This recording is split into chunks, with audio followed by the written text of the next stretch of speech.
Na Africa Plus TV Samba Olonga pesibino matondo mingi po na boponi Africa Plus TV pour na partager basango ya République démocratique du Congo na tombeli bino penza boye malam na kati ya émission oyo soki oza déjà en direct ya Africa Plus TV to sala ka ndenge nini partagez les lives, abonnez-vous ceux qui vous en abonnez, surtout tika commentaire depuis wapi yo ozolanda biso à travers République démocratique du Congo depuis wapi okolanda biso à travers les mondes. Merci na ba union so bozo rejoindre biso à travers Africa Plus TV. Sangwa liboso to ko partager na bino ezali na tribune ya Nations Unies. Président angolais déjà s'exprima qui a annoncé que à sali proposition y a accord y a paix entre République démocratique du Congo na Rwanda. Objectif ezali ko parvenir na accord ou ekomema na tenu ya premier sommet pour na ko signer accord de paix définitif et permettre reprise des relations entre Kinshasa na Kigali. To kolobelango na kati ya émission oyo alors que tu as vu que accord ou ezali proposé ezala qui refusé par Kinshasa. Est-ce que le président congolais a été convaincu par Joao Lourenço, président Angola? Samba Olonga azali kolobelango na kati ya émission oyo. Tokolobela pe na kati ya émission oyo complot ya discrédit oyo ezali planifié contre Félix Tshisekedi toyebi marche moko ezali initiée par le parti ensemble ya Katumbi pona koloba non na dictature ya Félix Tshisekedi. Marche wana lieu esika o bango babongisi pona kosala marche ezali palais de justice. Na palais de justice kuna bango babongisi ete bazali ko marcher contre pona ko réclamer likambo ya liwa ya Chérubin Okende, libération à Seth Kikuni, Jean-Marc Kabund ainsi que d'autres opposants. Pendant ce temps, presse belge, presse mususu congolaise bazali ko continuer ko lobela ba dossier ya ba violation ya ba droit de l'homme na République démocratique du Congo. Qu'est-ce qui se passe entre Nani Jakindala na Denise du Socho? Est-ce que Jakindala azali na RDC ba révélation mususu ezali kobima? Toujours na émission na biso ya mokolo ya lelo na tombeli bino encore une fois de plus boye malam na kati ya etando oyo soki déjà ozali en direct ya Africa Plus TV to sala ka ndenge nini, abonnez-vous pour ne jamais manquer notre actualité. Si vous êtes déjà abonné, partagez les lives et soyez de plus en plus nombreux. Il y a qu'à commenter actualité na biso. Sango ya liboso nauti kolobela awa ezali makambo oyo ezali koleka na tribune ya Nations Unies. Avant na kota nanu na makambo ezali discours ya président angolais na tribune ya Nations Unies.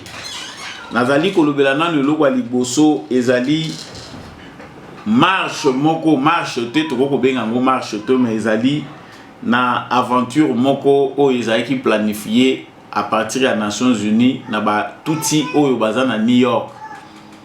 Ba yokani na organisation na bango ba kei bazali ko manifester ba lobi baza ko manifester contre Tshisekedi pona ba droit ya ba touti. Tshisekedi azokanga ba touti mingi, azali ko marginaliser bango, bazali ko s'attaquer na ye. Mais na kati ya marche wana bato yo mingi bazali na kati ya marche wana ce sont des Rwandais. Baza même pas ba citoyens congolais ordinaires, ce sont des Rwandais, mais bazali ko manifester pona kolakisa na mokili que Félix Tshisekedi azali ko s'attaquer na batuti na République démocratique du Congo. Ça ezali énième provocation chaque fois que Kagame azalaka na situation difficile, batuti bazalaka lokola moyen oya se servaka nango pona ko kima soit conflit moko boeto ko échapper na filet oyo batandeli. Tout d'abord, nous devons savoir que sous le régime ya Joseph Kabila, l'ambassade na biso ebele ezalaki infiltré. Nos ambassades ezalaki na possibilité ya malamu te ya kolandela processus ya ba passeport ebele oyo ekei na maboko ya bapaya. Comment se fait-il que des citoyens qui se disent congolais aient aussi la nationalité rwandaise? Ba mususu wana babilongi na bango bazo komona bango bazali na ba réunion ya ba rwandais bake ko prêter serment bako ko trahir Rwanda te. Le même personne bazali ko se retrouver lisusu comme des congolais avec des passeports congolais bazo réclamer ba droit na bango ya batuti. Que Tshisekedi aza ko kanga bango mingi. Moi je pense qu'il est temps que nos frères congolais au pe bozala bamboka wana bo banda pe ko manifester, parce que si ces gens ici bazali ko continuer ezali excès des ailes oyo ba pesa ki bango, les Américains sont aussi pour quelque chose na makambo wana. Bato oyo ba mesani si batuti mabe, bato oyo balakaki bango ki bakopesa bango mabele à l'est du Congo, oyo ba soutenaki bango na aventure na bango, ce sont les Américains. Lelo oyo mitu ya batuti ebele eza ya kotengama na logique ya Kagame na ba américains qui les avaient promis des terres. Éducation bana nyonso ya génération Kagame aye kokuta, soit to ba botami na époque na ye bazana ngo ezali que à l'est du Congo bazana mabele na bango o ezali ya bango, Masisi na Rutshuru eza ya bango. Il n'y a qu'au Congo où qu'il faut aussi révolter nos enfants face à la crise au Rwanda. La plupart de tous, même ceux qui vivent au Congo, où déjà comme Congolais, ils reconnaître Congolais, mais comme si ça ne suffisait pas, ils réclament d'être originaires du Congo. Ils ont planification, ils ont été éduqués comme ça, mais rien n'est fait dans Momoto Ali Koloba, dans le niveau de Congo, pour étouffer et l'Okoana sur le plan de l'éducation. Insister sur l'éducation, amener tous ces citoyens congolais rwandophones na compréhension que na histoire ya mboka République démocratique du Congo, il n'existe pas de Tutsi et de Hutu. Nous avons des communautés ya baloctones oyo bayakoya baza lelo ko faire partie na peuple congolais, mais baza originaire ya Congo te.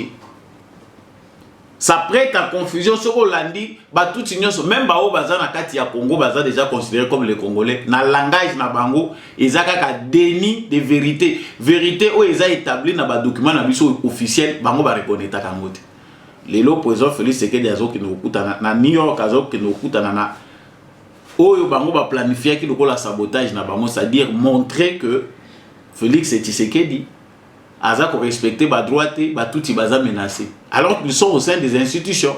Que faire avec des citoyens à loyauté non seulement partagée, mais baza ba citoyens congolais na moi na Butu, ils sont des Rwandais.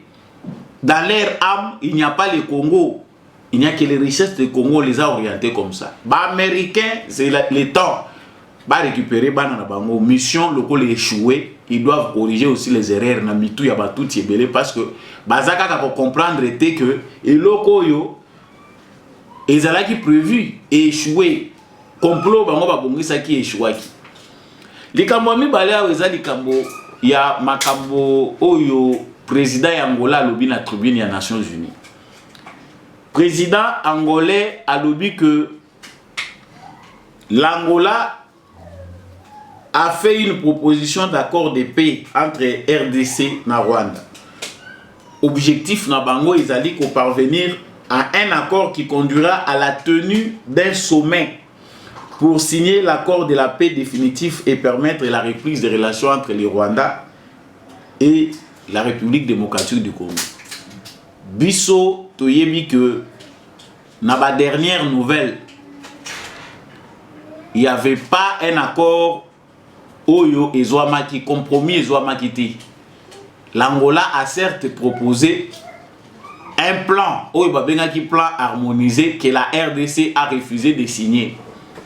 RDC a rejeté qui plan Oyo ba proposaki. Tolobelaki pe na kati ba émission na biso pourquoi la République démocratique du Congo avait refusé. Tokaki ministre na biso affaires étrangères Thérèse Kayikwamba na dernière réunion bakutanaki na ministre des affaires étrangères ya Rwanda aboyi alobi biso toko signer te tokoki ko adopter plan oyo harmonisé te procédure ya koyoka neza lisusu te.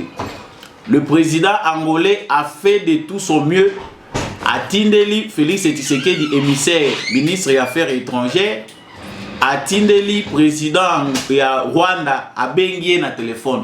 Je ne sais pas ce qui est allé na procédure diplomatique, mais il a préféré appeler le président rwandais pour communiquer na téléphone. À Félix Tshisekedi, il a envoyé quelqu'un, son ministre des Affaires étrangères, pour akutana na ye. Biso toyebi ke boyo kanizate. Pourquoi? Parce que on ne sait pas si c'est une erreur ou une trahison. L'Angola n'a pas voulu, l'Angola n'a pas reçu, n'a pas respecté la clause mususu esengamaki na kati ya accord wana. Na niveau ya Angola, ezalaki prévu que bazwa ba M23 ba insérer bango na kati. Les discussions ezalaki autour ya Rwanda na République démocratique du Congo. Ba militaires rwandais ba bima sur le sol congolais. Les Congolais vont neutraliser ce qui s'appelle les FDLR, inquiétude de bango bazana. Voilà le vrai problème dont on parle na moment oyo na makambo etali processus ya Luanda. Pour certains, déjà vu ces informations là que le président Angola ayambaki batoya M23, c'était déjà une trahison de la part ya président. Et cette trahison mais en termes où ils allaient clair que ils allaient intérêt côté Zurokende. Peu importe le rôle où le président Angola allait jouer à médiation, mais Azali quelque part téléguidé par les Américains. S'il trouve que intérêt naïe, ils allaient que à marginaliser tout personne à makambo à l'encontre et à RDC, il va aller dans le sens où intérêt naïe zali ko kambaye. La conclusion que nous avons est que si il n'y a pas une pression, makambo nyonso oyo ezali ko lobama plan harmonisé pour processus de paix, il faut que ba paix en mot sanctionné. Il y a beaucoup à dire, chers Congolais, sur ces points. Nous comprenons bien que tous alliés marginalisés, tous a trahi.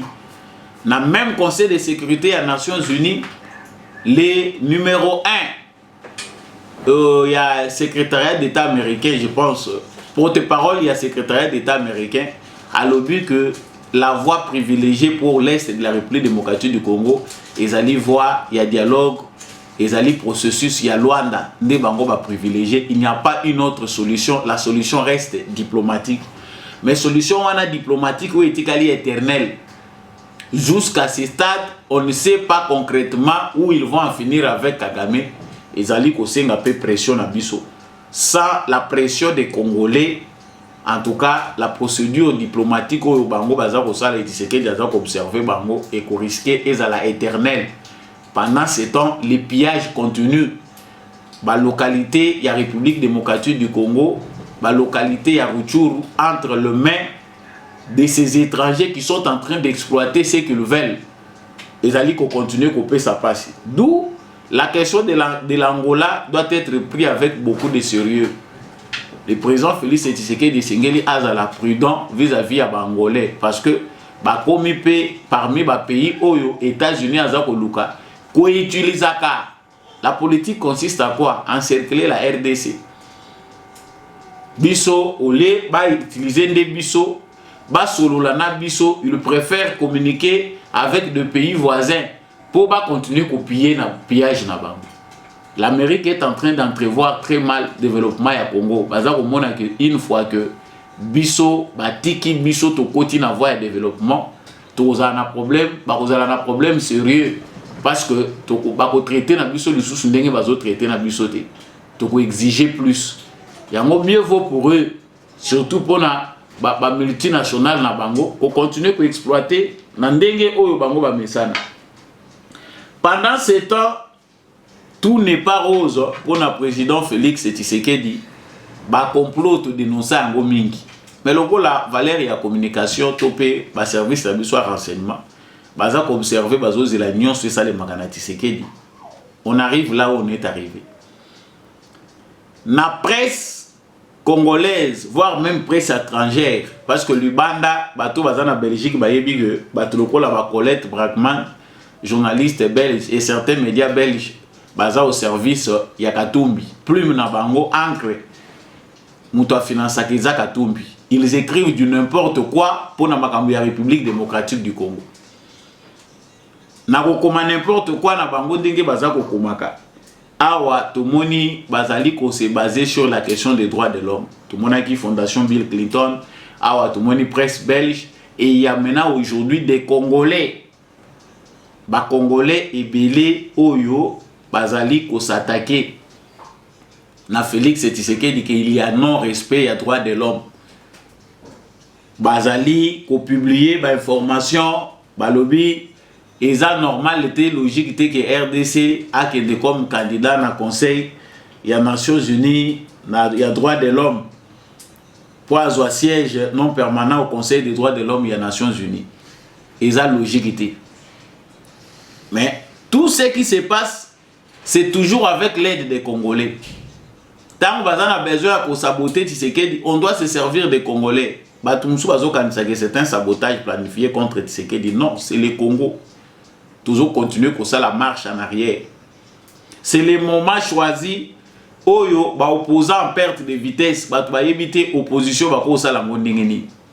va initier les lots il y a quelques dizaines de jeunes qui ont initiative na bango marche initiée par Parti Ensemble ya Katumbi na palais de justice. Nini o tozali ko réclamer libération ya cette Kikuni, Jean-Marc Abunde, toza ko loba non na dictature, toza pe ko linatoyi ba vérité ya Chérubin Okende. Mais le Parti Ensemble ya Katumbi baza ko yebelo ko bazo lukate. Liwa ya Chérubin Okende bino ko za ko luka. Vous avez demandé à ce que on puisse avoir des enquêteurs indépendants. Bah enquêteurs indépendants bah s'associer qui na dossier à Liwa Chérubin Okende. N'est-il pas logique il y a qu'on se soumettre na version il y a bah enquêteurs bah pesa qui il existe comme ça des enquêteurs bah enquête oui ça là 20 ans 30 ans 40 ans mutu ba condamné à mort mais bah il faut comprendre que c'était une erreur.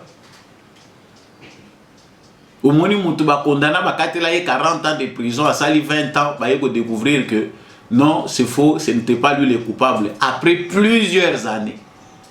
Vérité yeko bim. Mais ici, les partis ensemble de Katumbi ba si ba bongisi plan na bango. Ezali ko discréditer Tshisekedi lokola koloba lelo mercredi à 19h comme on l'a dit.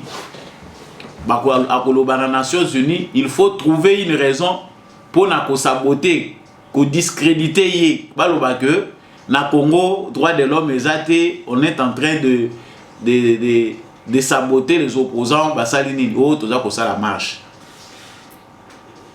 Etienne Tshisekedi akendaki na opposition na yé, on sent ici qu'il n'y a pas une opposition en République démocratique du Congo capable ya ko assurer les relèves pour aider Tshisekedi à travailler convenablement. Nous avons un groupe Yabato Baza prêt à causer la sabotage. À défaut de rejoindre des mouvements terroristes, Baza Kakapona pour créer division à Congolais.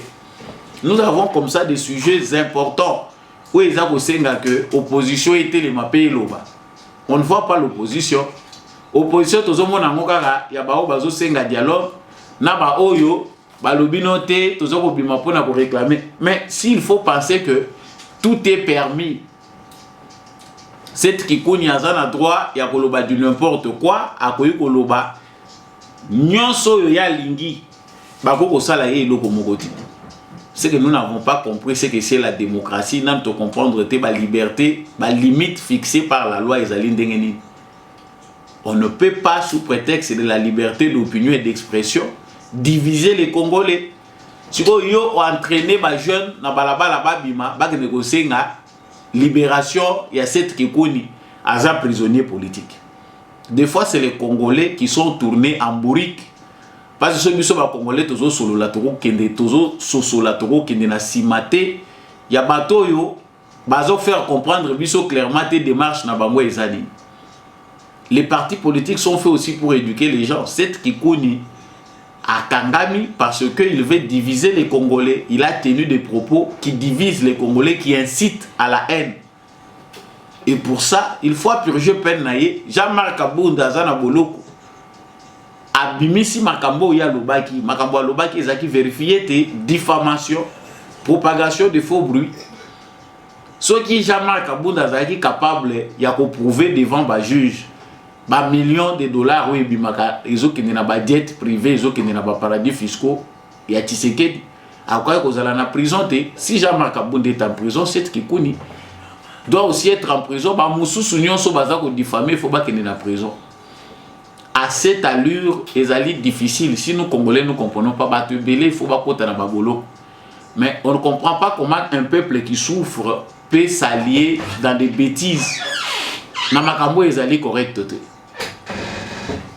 Comprendre qui veut, chers Congolais, ils allaient couper sa passe parce que na liro yo tozali kokende bato belé na ba socialité que la démocratie ça prend. Il faut respect ya mibeko ba droit na ba devoir na yo faut ba malamu pour ba ko respecter makam. Pour eux, ils allaient tâche moment bakokisi et puis la sécurité il faut ba policier ba yeba kolandela ka malamu to yebi ba aventure nini bakatumbi ba sala kana ba matata ponyo voire même ba Martin Fayulu ils ont failli tuer un enfant on pense 2022 quelque chose 2021 ou 2022 marche na bango ya lokuta ba planifier ba beti bale pas moko ya sécurité na bango l'objectif c'était de tirer sur quelqu'un muto akufa ba lo bagé to marcha ki ba beta ki biso masasi. Mais ils n'ont pas eu gain de cause. Ceux qui Tshisekedi azalaka souple te ya kokende kotala mwana ya muke oyo ba policier ba sala ki bavure. Pour na kobeta, ils allaient tuer cet enfant là. Ils ont même publié de fausses informations que mwana kufi. Donc nous avons une opposition oyo baza prêt. Ya ko boma même bango moko batu. Ko sala ndenge Kagame salaka bobomi batu. Après bobimi que note tala bazo boma biso Kagame aza prêt à bomaka batuti chaque moment où azo se sentir na difficulté soka bomi bango alobi voilà les tuti sont massacrés toza en danger eza lokola marchandise na ye ya kosalela la politique et c'est comme ça qu'il fait sangwa suka toza kosukisa nango déjà tolobelaki yango ezali makambo etali monsieur Jacques Ndala na Denise Dissosho. Na ba dernière nouvelle ezana makambo oyo esengeli biso ba Congolais to fongola misu. Tout ça entre dans un plan de sabotage. Denise Dissosho, Jacques Ndala, tous kabylistes venant du PPRD. Pourquoi ont-ils choisi ces moments pour na kosa la scénario na bango o lelo eza récupéré par l'opposition. Jacques Ndala on se demande les questions azana Congo to azawapi. Azali bande ya mboka tango azosala ba déclaration wana. Comment un Kassaïen, on connaît les Kassaïens, on connaît les tribus qui sont au Kasaï, on connaît les Baluba. Comment un homme digne de ce nom, parent azana ban, peut faire de telles déclarations, ba viola kingai, je ne sais pas m'asseoir en public devant les journalistes nini ya mwasi. Sans avoir ata retenu ezati tant papa basala ki o mabe wana yo oyebaki te kokende na ba instance habilité ata opposant moko yo oyebisa ki ete ezala Denise Dissosho ezala Jacques Ndala ce sont des gens utilisés ba yebi mission ba pesi bango parce que ce sont baza bato facilement manipulables à travers l'argent. Tout le monde ne peut pas s'associer na ba bêtise oyo po biso to komisango ba sujet. Et on a du mal à comprendre comment Batumsu Bako se terre pour bazona nous temps pour analyser le dossier wana. Essayons de voir tout à l'ananou. Est-ce que yé mutazo ko sala ba déclaration la lobby réellement ce qui s'était passé? Azara ba preuve. Est-ce qu'ils sont vérifiables? Est-ce que se poser des questions? Batu ba se poser ba question te to moni batu ba récupérer dossier wana ba lobby tozo aza victime. Ils aggravent n'importe quoi. Émission Nabiso Ekomi na Suka ya Motuya Izalaka Congolais Sosola. Merci Nabino Nyonso Bozwakata ya Kolanda Biso ko bosanaka ko liker TP ko partager actualité. Likez, partagez, abonnez-vous ceux qui bozana nous abonnez. Boyebi ke pas samba olonga makambo ezala tout droit. L'important ezali information avec compréhension. Ezali te tozo ba information oyo ekotia biso mal à l'aise tozo ko digérer à moté. Merci Nabino Nyonso Bolandi biso depuis Luanda, depuis Kinshasa, Lubumbashi, Kananga, Bujimai, na Bokongo ekela na Mbandaka partout bolandi biso ezala na Guado boza na Kolwezi na Bukavu na Goma. Merci na bino nyonso. Likez, partagez cette vidéo. Wazalendo na motema, FARDC na motema. Tokutani prochainement na émission mususu.